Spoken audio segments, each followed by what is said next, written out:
Students, welcome to my YouTube channel आसान के education point में आपका स्वागत है। तो माय डियर स्टूडेंट्स, हमारे चैनल सब्सक्राइब करें, हमारे वीडियो को लाइक करें, ज़्यादा से ज़्यादा लोगों तक शेयर करें।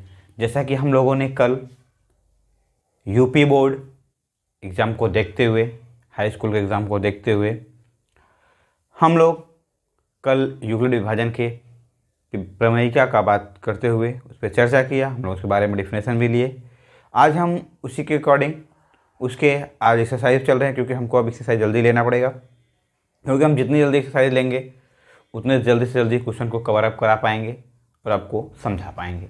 तो माय डियर स्टूडेंट, हम आपसे चाहेंगे कि आप हमारे वीडियो को लाइक करें, ज़्यादा से ज़्यादा लोगों तक शेयर करें।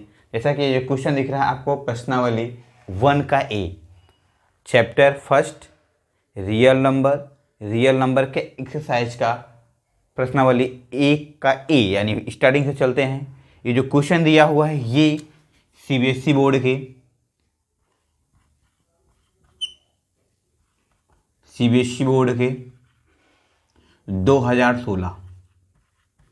2016 के एग्ज़ाम में पूछे गए क्वेश्चन हैं। 1 नंबर के क्वेश्चन में आते हैं। ये क्वेश्चन है, देखने में बहुत सरल लगते हैं, लेकिन बच्चे जल्दबाजी में इसको छोड़ देते हैं। इसको आपको छोड़ना नहीं है, बोर्ड एग्जाम में हर हाल में आपको सॉल्व करना है। देखिए, क्योंकि ये बहुत सिंपल है, आप बचपन से पढ़ते आए हैं, आप इसको आसानी से कर लेंगे। जैसे कि आप देखते हैं, चलिए देखते हैं। इसको करने के हमारे पास दो नियम से दो नियम से हम इसको कर सकते हैं।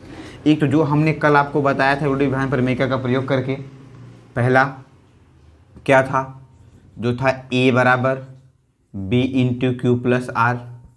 ये यूक्लिड प्रमेय का, इस पर आप सॉल्व कर सकते हैं। या इसको आप जैसे आप बचपन में एचसीएफ करते हैं, आप बचपन में जैसे एचसीएफ कर सीखे हैं, वैसे भी आप इसको भाग विधि द्वारा कर सकते हैं।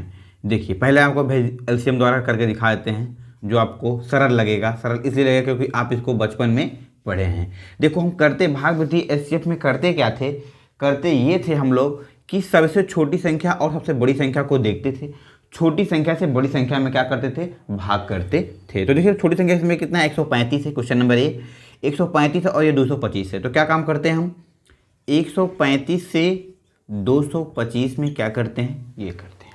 चलिए, अब हम कर क्या सकते हैं, इसको कितनी बार ले जा सकते हैं। एक बार देखिए, अगर आप 2 बार ले जाएंगे तो ज़्यादा हो जाएगा, तो आप क्या कर सकते हैं, इसको आप 1 बार ले जाने का प्रयास करें। तो जब 1 बार ले जाएंगे तो कितना हो जाएगा, 135, 91 में 135। अब इसको घटा देंगे, 5 में से 5 जाएगा 0, यहाँ बचेगा 12, 12 में से 3 जाएगा, बचेगा 9, यहाँ बचेगा 0। अब हम इसको यहाँ उतारेंगे। अब जो ये वाली संख्या है, इसको उठा के हम यहाँ रख देते हैं। अब यहाँ रख दिए। अब आप इससे ले जाइए। अब देखिए, 90 का पढ़ा पढ़े इतनी बार कि इससे 135 से ज़्यादा ना जाए, क्योंकि आप जानते हैं कि 2 बार ले जाएंगे तो 180 हो जाएगा, ज़्यादा हो जाएगा। तो हम एक ही बार इसको भी ले जाएंगे तो कितना हो जाएगा, 90, 91 में 90 घटाएंगे, कितना बचेगा, 45। अब ये 90 यहाँ था, इसको उठा लाओ आप यहाँ, ये कितना आ जाएगा, 90। अब 45 दूना 90, 90 तो पूरा का पूरा क्या हो गया, कट गया। जब हमारा, ध्यान समझिएगा, जब हमारा रिमाइंडर 0 आ जाए तो समझ लीजिएगा इसका क्या हो जाएगा, इस प्रकार से इसका एचसीएफ क्या हो जाएगा, एचसीएफ इसका हो जाएगा 45। अब इसको हम देखते हैं यूक्लिड प्रमेय के अकॉर्डिंग कैसे करते हैं, इनके इस फार्मूले के बेस पे कैसे करते हैं। देखिए पहले, अब हमको क्या दिया है, ए की वैल्यू दिया है, ए बराबर आपको दिया है 225 और बी बराबर दिया है 135। क्यू और आर आपको फाइंड करने हैं। देखिए, तो आप क्या कर सकते हैं, फार्मूले पर रखते जाइए। स्टेप नंबर फर्स्ट में आपने रखा तो क्या होगा, 225 बराबर बी का मान दिया हुआ है कितना है, 135। अब क्यू आपको फाइंड करना है, क्यू जो आप कितनी बार आप टेबल पढ़े यहाँ पे उतनी बार ले जाओ, प्लस शेष कितना बचा, 90, इसको उतार लिए, यहाँ हो गया। ये स्टेप नंबर फर्स्ट हो गया। अब स्टेप नंबर सेकंड में चलिए। अब जो यहाँ पे है ये हमारा हो जाएगा, ए की वैल्यू हो जाएगी। अब ये हमारा ये हो जाएगा 90। अब 90 का पढ़ा कितनी बार आपने पढ़ा, एक बार, तो एक बार ले जाइए, प्लस यहाँ कितना शेष बचा है, 45 आप यहाँ पे ले लीजिए। अब ये इसको आपको करना है क्या है, 90 को आपने यहाँ लिया, तो अब यहाँ पे आपके पास क्या बचा है, 45। अब 45 कितनी बार मल्टीप्लाई आपने किया, 2 बार किया, यहाँ पे 2 बार किया, 2 बार ले जाइए, प्लस शेष कितना बचा, 0। जब आपका शेष की वैल्यू कितनी आ जाए, 0 आ जाए, तो देखिए आपने इसको कितने स्टेप में 0 फाइंड किया, आपने कितने स्टेप में आर की वैल्यू, आर बराबर 0 कितने स्टेप फाइंड किया, 1 2 3 स्टेप में। तो आप लिख सकते हैं अतः तीसरे चरण में, क्या भैया, आप लिख सकते हैं अतः तीसरे चरण में आपने क्या किया, तो तीसरे चरण में आप क्या हुआ, आपको तीसरे चरण में शेषफल शून्य प्राप्त हुआ, शेषफल शून्य प्राप्त हुआ। अतः भाजक कितना है, कितने से प्राप्त हुआ है, 45 से, इसका क्या हो जाएगा 45। अब भाजक ही इसका क्या होता है, HCF होता है। ये बात समझ में आपको आ गई। अच्छा, ये तो इसका हो गया, ठीक ना। अब इस प्रकार से आप इसको कर सकते हैं। इसका आंसर कितना आ गया, 45। 45 राइट आंसर इसका पहला हो गया। अच्छा, अब हम बात करते हैं क्वेश्चन नंबर 2 की। अब हम बात करते हैं इसके क्वेश्चन नंबर 2 की। चलिए देखिए, बी, ए का बी, इसको मिटा दें हम। आप एक बार अच्छे से इसको देख लीजिए, जहाँ भी कोई दिक्कत आपको समझ में आए आप कमेंट कीजिएगा। देखिए, एक ए की वैल्यू दिया, बी की वैल्यू दिया, हम एक बार फार्मूले पे रख के किए, एक बार हमने जैसे बचपन में हमने सीखा उस पर किया। ये हमको आसान इसलिए लगता है क्योंकि हम इसको बार बार किए हैं। ये हमको इसलिए समझ में कम आता है, मतलब हम इसको करने में प्रॉब्लम ये होती है कि हम ये डायरेक्टली इसको नहीं कर पाते हैं। बात इतनी सी है, हमको पता है। चलिए देखिए, अब हम बात करते हैं क्वेश्चन नंबर 2 पे। चलिए इसे मिटा दें, आगे देखिए।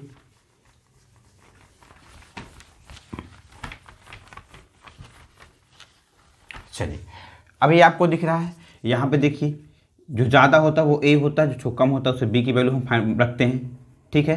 तो देखिए, इसको भी हम उसी नियम से भी कर सकते हैं जैसे आपने किया था।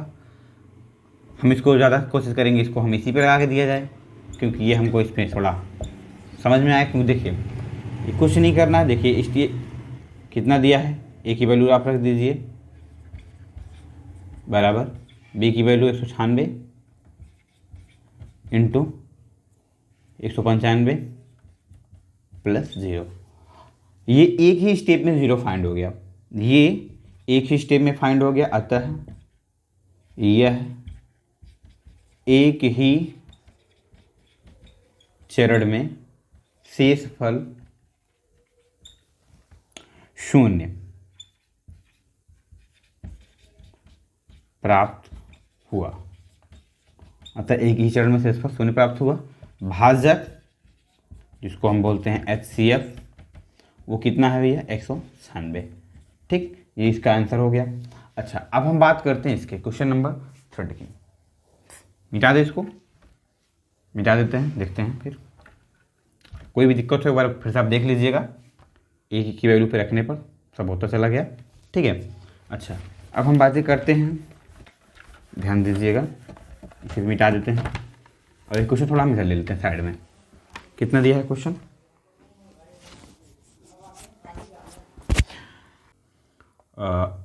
867 और 255, ये मेथड था। चलिए, अब इसको हम स्टेप बाय स्टेप कर लेते हैं। ए बराबर b into q plus r, इसके बेस पे हम लोग करते हैं। तो देखिए, स्टेप नंबर फर्स्ट में 867 बराबर 255 गुणे 3, तो कितना बचेगा, 102 बच जाएगा, ठीक है। तो अब हम यहाँ पर लेते हैं 225 हम 102 लेते हैं, 102 लिया। 102 लेने के बाद आप क्या कर सकते हैं, इसके बाद 2 बार ले जाइए,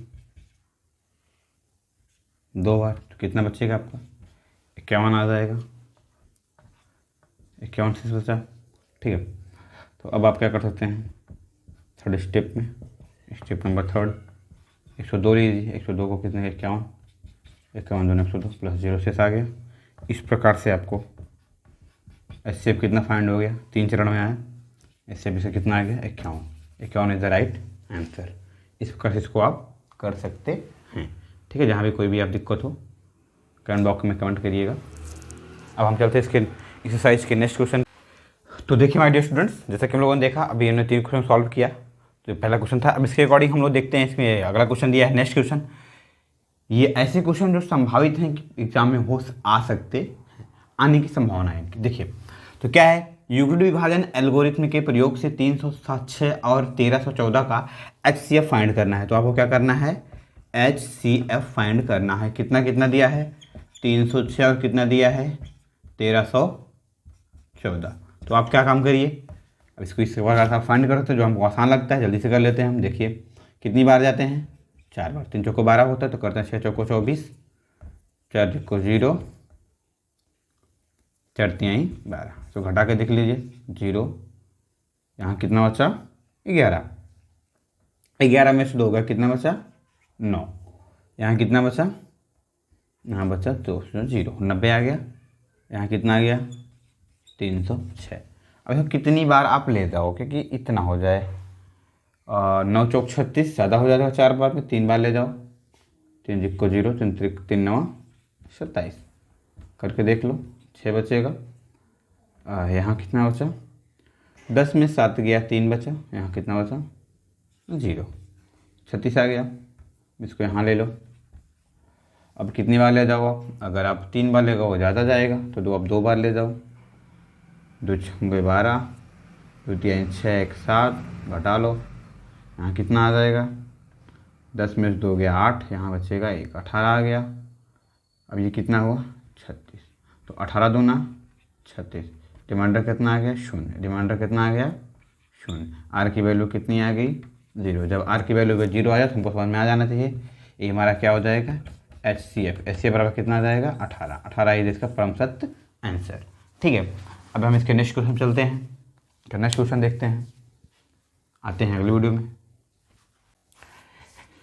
इस प्रकार हम लोग देखते हुए, जैसा कि आप लोग देखा, हम लोगों ने देखा अभी पहला क्वेश्चन देखा, फिर चौथा क्वेश्चन देखा, अब हम पाँचवें क्वेश्चन चलते हैं, देखते हैं थोड़ा इसमें क्या होता है। पाँचवा क्वेश्चन कहता है यूक्लिड विभाजन एल्गोरिथम के प्रयोग से 657 और 963 का HCF फाइंड करना है। बस जैसे हम लोगों ने 4 नंबर को लगाया उस चीज़ को भी लगा सकते हैं, देख लीजिए कैसे कैसे होगा।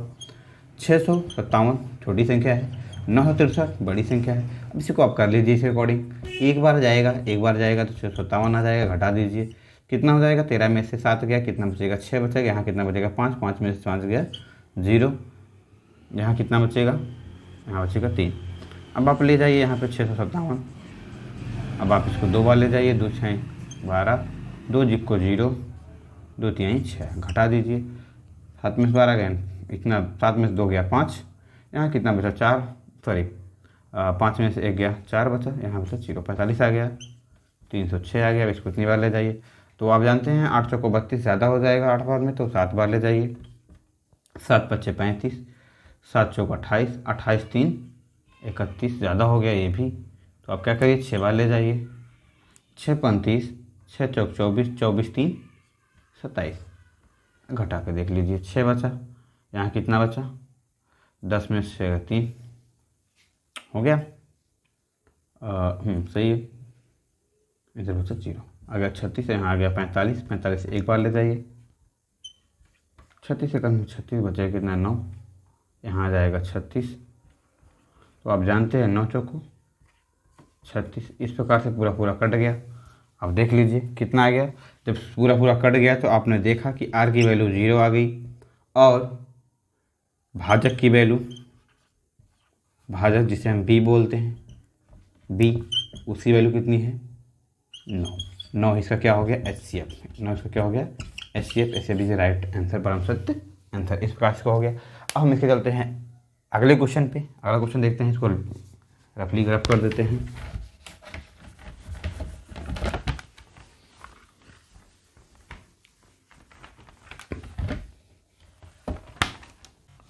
माय डियर स्टूडेंट्स, जैसा कि हम लोगों ने अभी क्वेश्चन को देखा, तो आज का ये आखिरी क्वेश्चन और लास्ट क्वेश्चन है। ये क्वेश्चन बहुत ही बढ़िया है, दमदार क्वेश्चन है, क्वेश्चन में मज़ा है।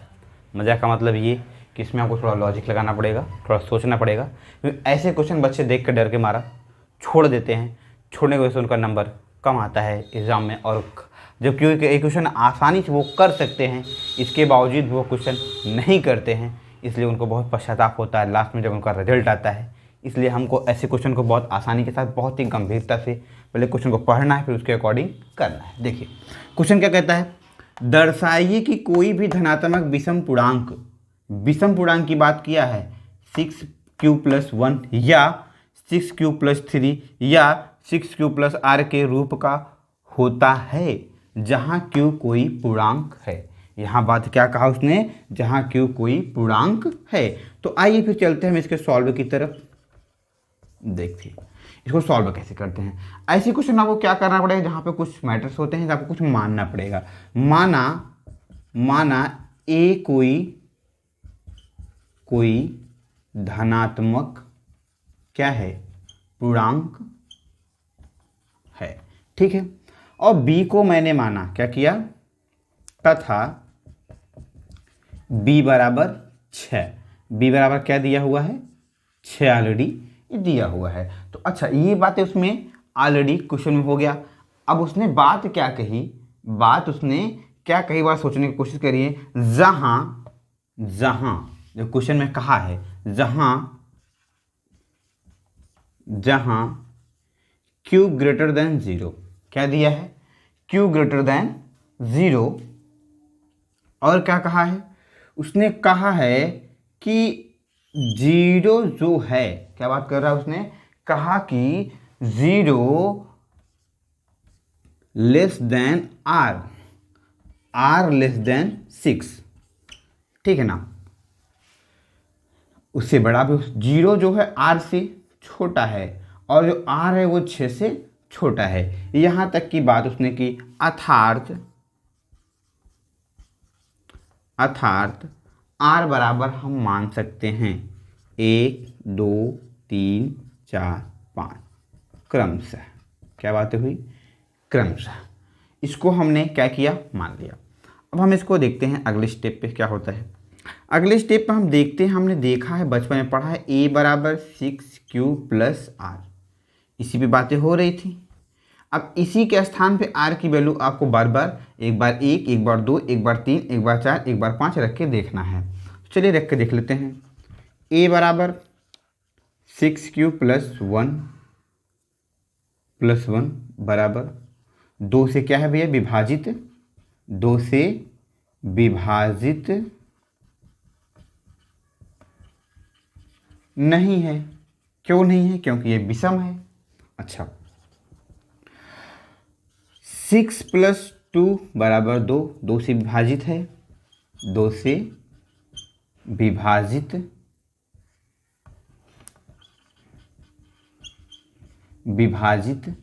है, ये तो सम है, इससे नहीं है, क्योंकि ये विषम से नहीं होगा, सम से हो जाएगा। अच्छा, अब आप ऐसे रखते चले जाइए, q प्लस 3 बराबर 2, भाई जहाँ भी विषम होगा वो क्या होगा, विभाजित नहीं होगा, ठीक है। अब अगला रख के देख लेते हैं हम, 6 प्लस q प्लस 4, ये 2 से विभाजित हो जाएगा, ठीक है। अब हम अगला रख के देख लेते हैं, 6 प्लस 5, ये भी 2 से विभाजित नहीं होगा। इस प्रकार से हमको देखने से कुछ प्राप्त हुआ। क्या प्राप्त हुआ, प्राप्त ये हुआ कि इसमें जो समपूर्णांक हैं, क्या हैं, जो समपूर्णांक हैं वो क्या हो जाते हैं, वे पूरा का पूरा विभाजित हो जाते हैं। बाकी जो इसमें दिया हुआ है क्वेश्चन में, 6q plus 1, 6q plus 3, 6q plus 5 के रूप का होता है, जहाँ q क्या है भैया, पूर्णांक है। इस प्रकार से हम लोगों ने देखा, क्या देखा कि जो सम और सम है, जो सम और सम हैं ये कि क्या होते हैं, ये विभाजित हो जाते हैं। लेकिन जो विषम हैं वो क्या होते हैं, जो विषम पूर्णांक हैं वो क्या होते हैं, वो विभाजित नहीं होते। जहाँ लिख सकते हैं हम, जहाँ q एक क्या है भैया, पूर्णांक है। ओके, इस प्रकार से आप क्वेश्चन को सॉल्व कर सकते हैं। क्वेश्चन सॉल्व हो चुका है। अब ऑलरेडी आप जहाँ भी आपको क्वेश्चन में कोई दिक्कत हो, कहीं भी आपको समझ में ना आए, तो आप कमेंट बॉक्स में कमेंट करना ना भूलें, और हम आपको समझाने की पूरी कोशिश करेंगे। आपको समझ में नहीं आएगा तो हम एक वीडियो फिर से बनाएंगे इस क्वेश्चन के लिए, और फिर से आपको समझाने का प्रयास करेंगे। लेकिन आप सही से एक बार देखिएगा, ऐसा तो है नहीं कि आप समझ में नहीं आएगा। मुझे उम्मीद है कि हमारे द्वारा बताए क्वेश्चन आपको बिल्कुल समझ में आएगा। अब हम आपसे मिलते हैं नेक्स्ट वीडियो में, तब तक के लिए आप अपना ध्यान रखें। जय हिंद, जय भारत, वंदे मातरम। लेकिन एक बार फिर से कहेंगे कि आप हमारे वीडियो को ज़्यादा से ज़्यादा उन बच्चों तक शेयर करें जिन बच्चों के पास कोचिंग जाने के लिए व्यवस्थाएं नहीं हैं, और जो कुछ कारणवश कोचिंग नहीं जा पा रहे हैं, उन अपना सिलेबस को पूरा नहीं कर पा रहे हैं, उनको समस्याएं हो रही हैं। ताकि हम ये चाहते हैं कि हमारे कोई भी गांव देश का बच्चा, हमारे शहर का बच्चा, किसी भी प्रकार से वह एग्ज़ाम से वंचित ना हो, एग्ज़ाम से फेल ना हो, क्योंकि मैथ्स एक ऐसा टॉपिक है जिसे लोग देख के डरते हैं।